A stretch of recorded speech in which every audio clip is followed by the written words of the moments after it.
नमस्कार मंडळी, उपयुक्त मराठी चॅनलवर आपल्या सगळ्यांचं खूप खूप मनापासून स्वागत आहे। मंडळी, आज आपण बघणार आहोत पोस्टाच्या आवर्ती ठेव योजनेची संपूर्ण माहिती, ज्यामध्ये आपण बघणार आहोत योजनेत गुंतवणुकीसाठी आवश्यक पात्रता काय आहे, त्यानंतर ठेवींचे नियम काय काय आहेत, योजनेचा व्याजदर काय आहे आणि त्या योजनेच्या व्याजदरानुसार मिळणारा परतावा किती असेल। ही आणि अशीच अजून महत्त्वाची माहिती आज आपण या व्हिडिओमध्ये बघणार आहोत। पण त्याआधी आपण बघूया आवर्ती ठेव योजना म्हणजे नेमकं काय असतं। आवर्ती ठेव ही एक प्रकारची बचत योजना आहे, ज्यामध्ये ठेवीदाराला दर महिन्याला एक ठराविक रक्कम भरावी लागते। या योजनेची मुदत 5 वर्षांची आहे। ही मुदत पूर्ण झाली की ठेवीदाराला मूळ रक्कम व्याजासकट परत मिळते। ही योजना खास करून अशा लोकांसाठी आहे ज्यांना एकदम खूप मोठी रक्कम गुंतवता येत नाही, मात्र दर महिन्याला छोटी छोटी रक्कम हे लोक जमा करू शकतात। त्यामुळे जे छोट्या रकमेतून मोठी रक्कम उभी करू इच्छित असतील त्यांच्यासाठी पोस्टाची आवर्ती ठेव योजना अतिशय योग्य आहे। आता आपण बघूया आवर्ती ठेव योजनेची पात्रता काय आहे। या योजनेत कुठलाही भारतीय नागरिक गुंतवणूक करू शकतो, मात्र अनिवासी भारतीय या योजनेत गुंतवणूक करू शकत नाहीत। यात गुंतवणूक करण्यासाठी वयाची कुठलीही अट नाही, फक्त अल्पवयीन व्यक्तीसाठी एका कायदेशीर पालकाची आवश्यकता असते, जो त्याचं खातं चालवू शकतो। संयुक्त खातं असेल तर ते जास्तीत जास्त 3 व्यक्तींचं असू शकतं। आता बघूया पोस्ट ऑफिस आवर्ती ठेव योजनेसाठी ठेवींचे नियम काय काय आहेत। या योजनेमध्ये खातं ऑनलाईन रोख रक्कम भरून किंवा चेकद्वारे उघडलं जाऊ शकतं, मात्र चेक दिला असेल तर पैसे खात्यात जमा झाल्यावरच खातं सुरू केलं जाईल। या योजनेत आपण किमान दरमहा 100 रुपये भरू शकतो आणि 10 रुपयाच्या पटीत रक्कम वाढवू शकतो। म्हणजे 110, 120, 150 अशा रकमा चालतात, पण 115, 112 अशा रकमा चालत नाहीत। थोडक्यात ज्या रकमेला 10 पूर्ण भाग जातो अशी कुठलीही रक्कम या योजनेत भरली तरी चालते। यात कमाल रकमेची कुठलीही मर्यादा नाही, आपण जास्तीत जास्त कितीही पैसे दरमहा भरू शकतो। या योजनेत खातेदारानं खातं महिन्याच्या 15 तारखेपर्यंत उघडल्यास पुढील दर महिन्याला भरायची रक्कम प्रत्येक महिन्याच्या 15 तारखेपर्यंत भरावी लागेल आणि खातेदारानं खातं महिन्याच्या 15 तारखेनंतर उघडल्यास दर महिन्याला भरायची रक्कम प्रत्येक महिन्याच्या 16 तारखेपासून महिन्याच्या कामकाजाच्या शेवटच्या दिवसापर्यंत भरावी लागेल। या योजनेत ठेवीदार एका वेळी अनेक आवर्ती ठेव खाती उघडू शकतो, त्याला कुठलीही मर्यादा नाही। आता बघूया पोस्ट ऑफिस आवर्ती ठेव योजनेतील थकबाकीविषयी। एखाद्या महिन्यात पैसे भरायला उशीर झाला तर दंड आकारला जातो आणि दंडाची रक्कम प्रत्येक 100 रुपयामागे 1 रुपया एवढी आहे, म्हणजे साधारणपणे 1% दंड आकारला जातो।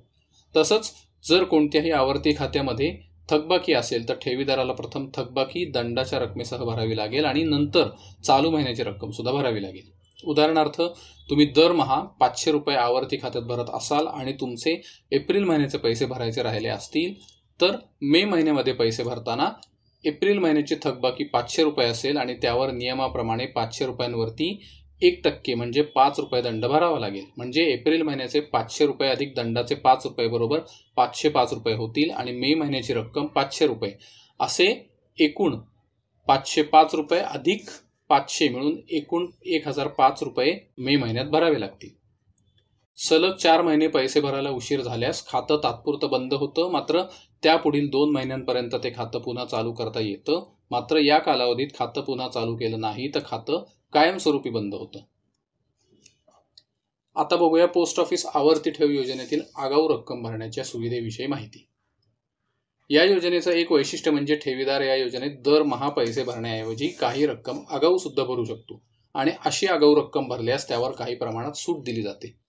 जर ठेवीदाराने किमान 6 महिन्यांची रक्कम आगाऊ भरली तर त्याला त्यातील एका महिन्याच्या रकमेवर 10% सूट मिळते आणि किमान 12 महिन्याची रक्कम आगाऊ भरली तर त्याला त्यातील एका महिन्याच्या रकमेवर 40% पर्यंत सूट मिळते। हे आपण एका उदाहरणाद्वारे समजून घेऊया। जर ठेवीदाराने दरमहा 500 रुपये असे 6 महिन्यांचे 3000 रुपये आगाऊ भरले तर त्याला 1 महिन्याच्या रकमेवर म्हणजे 500 रुपयावरती 10% म्हणजे 50 रुपये सूट मिळेल। म्हणजे त्याला आता 3000 रुपयाऐवजी 2950 रुपये भरावे लागतील। तसंच ठेवीदाराने दरमहा 500 रुपये असे 12 महिन्यांचे 6000 रुपये आगाऊ भरले तर त्याला 1 महिन्याच्या रकमेवर म्हणजे 500 रुपयांवरती 40% म्हणजे 200 रुपये सूट मिळेल। म्हणजे त्याला 6000 रुपयांऐवजी 5800 रुपये भरावे लागतील।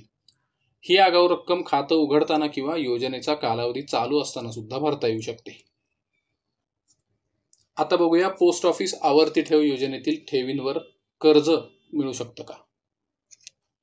या योजनेअंतर्गत ठेवीदाराला कर्ज सुद्धा काढता येतं, पण त्यासाठी खालील काही अटी आहेत। पहिली अट म्हणजे 12 हप्ते जमा केल्यानंतर आणि खातं 1 वर्षांसाठी चालू ठेवल्यावर, म्हणजे त्या काळात खातं कुठल्याही कारणाने बंद झालेलं नसलं, म्हणजे पैसे भरायला उशीर झाल्यामुळे किंवा इतर काही कारणांनी खातं बंद झालं नसेल, तर ठेवीदाराला खात्यातील शिल्लक रकमेच्या 50% पर्यंत कर्ज मिळू शकतं. म्हणजे ठेवीदाराने जेवढे हप्ते भरले असतील ती रक्कम आणि त्यावर मिळालेलं व्याज ही एकूण जेवढी रक्कम असेल त्याच्या 50% एवढं कर्ज मिळू शकतं. कर्जाची परतफेड एक रकमी किंवा समान मासिक हप्त्यामध्ये करता येऊ शकते. कर्जावरील व्याजदर आवर्ती खात्याच्या व्याजदरापेक्षा 2% जास्त लागू होतो. म्हणजे आत्ता आवर्ती खात्याचा व्याजदर 6.7% आहे, तर कर्जासाठीचा व्याजदर 8.7% एवढा लागू होईल. ठेवीदाराने आवर्ती खात्यावर कर्ज काढल्यास ते ठेवीची मुदत संपायच्या आत फेडावं लागेल आणि कर्ज न फेडल्यास मुदत पूर्ण झाल्यावर मिळणाऱ्या रकमेतून कर्जाची रक्कम वजा करून उरलेली रक्कम ठेवीदाराला परत केली जाईल. आवर्ती ठेवीवर कर्ज काढण्यासाठी ठेवीदाराला संबंधित पोस्ट ऑफिसमध्ये पासबुकासह अर्ज करावा लागेल. आता बघूया पोस्ट ऑफिस आवर्ती ठेव योजनेत मुदतपूर्व खातं बंद करणे याविषयी माहिती. या योजनेत खातं उघडल्याच्या तारखेपासून 3 वर्षांनंतर संबंधित पोस्ट ऑफिसमध्ये अर्ज सादर करून मुदतीपूर्वी खातं बंद केलं जाऊ शकतं. पण या योजनेत खातं मुदत पूर्ण होण्याआधी 1 दिवस जरी बंद केलं तरी त्यावर बचत खात्याचा व्याजदर लागू होईल. त्यामुळे शक्यतो खातं मुदत पूर्ण होण्याआधी बंद करू नका. तसंच ठेवीदाराने काही रक्कम आगाऊ भरली असेल तर तो कालावधी पूर्ण होईपर्यंत खातं बंद करता येणार नाही. म्हणजे समजा ठेवीदाराने एप्रिल 2024 मध्ये पुढील 6 महिन्यांची रक्कम आगाऊ भरली असेल तर तो 6 महिन्यांचा कालावधी म्हणजे सप्टेंबर 2024 पर्यंत खातं बंद करता येणार नाही. आता बघूया पोस्ट ऑफिस आवर्ती ठेव योजनेत मुदत पूर्ण झाल्यानंतर काय करावं लागेल. आवर्ती ठेवीची मुदत 5 वर्षांची आहे. त्यामुळे खातं उघडून 5 वर्ष किंवा 60 महिने झाल्यावर खात्याची मुदत पूर्ण होईल. ठेवीदाराला ठेवींची मुदत वाढवायची असल्यास संबंधित पोस्ट ऑफिसमध्ये अर्ज देऊन आणखी 5 वर्षांसाठी मुदत वाढवता येईल आणि वाढीव मुदतीसाठी लागू होणारा व्याजदर मूळ खातं उघडताना असलेल्या व्याजदरा एवढाच असेल.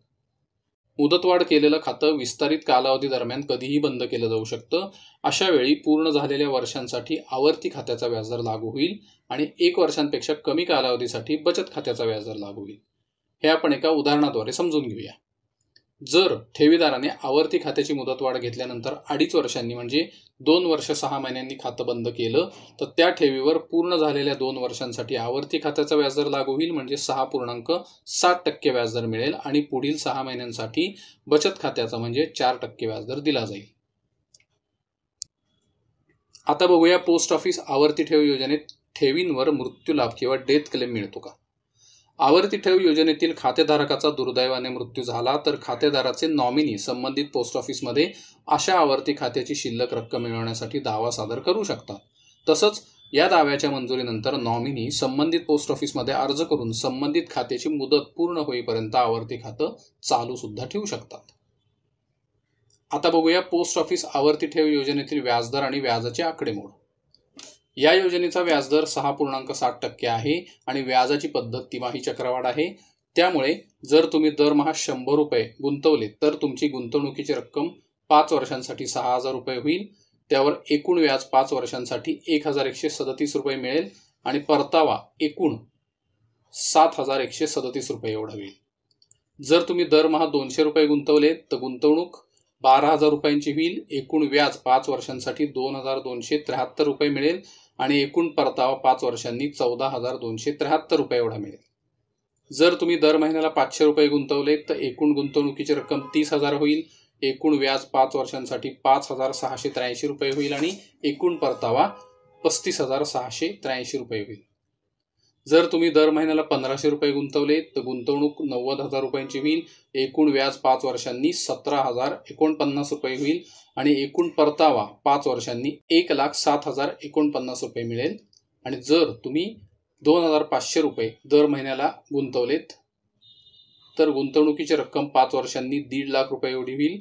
एकूण व्याज 28,415 रुपये होईल आणि एकूण परतावा 1,78,415 रुपये एवढा मिळेल. आता बघूया पोस्ट ऑफिस आवर्ती ठेव योजनेत आयकरात सूट मिळते का. या योजनेत मिळणाऱ्या व्याजावर पोस्ट ऑफिसकडून TDS कापला जात नाही, पण योजनेत मिळणारा व्याज पूर्णपणे करपात्र आहे म्हणजे त्यावर आयकर भरावा लागतो. आता बघूया पोस्ट ऑफिस आवर्ती ठेव योजनेसाठी आवश्यक कागदपत्र कोणकोणती आहेत. कागदपत्रांमध्ये आता आधार कार्ड आणि पॅन कार्ड अनिवार्य केलेलं आहे. तसंच तुम्हाला नॉमिनी सुद्धा कंपल्सरी द्यावा लागतो. तसंच इतर कागदपत्रांमध्ये खाते चालू करण्याचा अर्ज, 2 पासपोर्ट आकाराचे फोटो, ओळखपत्र म्हणून पासपोर्ट किंवा वाहन चालवण्याचा परवाना देऊ शकता. पत्त्याचा पुरावा म्हणून वीज बिल किंवा पासपोर्ट देता येतो. अल्पवयीन व्यक्तीसाठी वयाचा पुरावा म्हणून जन्म दाखला आणि अल्पवयीन व्यक्तीचं खातं सांभाळणाऱ्या व्यक्तीसाठी याआधी सांगितलेली सर्व कागदपत्र द्यावी लागतील. तर मंडळी, ही होती पोस्टाच्या आवर्ती ठेव योजनेची संपूर्ण माहिती. या योजनेमध्ये आपण छोट्या छोट्या रकमेतून एक मोठी रक्कम उभी करू शकतो. त्यामुळे तुम्ही या योजनेचा फायदा नक्की घ्या. आणि आजचा व्हिडिओ तुम्हाला कसा वाटला ते आम्हाला कमेंट्समध्ये नक्की सांगा. व्हिडिओ आवडला असेल तर लाईक आणि शेअर करा. आणि चॅनेल अजून सबस्क्राईब केला नसेल तर नक्की सबस्क्राईब करा आणि बेल आयकॉन सुद्धा प्रेस करा. म्हणजे आम्ही असेच नवनवीन व्हिडिओ काढत असतो ते आपल्यापर्यंत सर्वप्रथम पोहोचतील. धन्यवाद.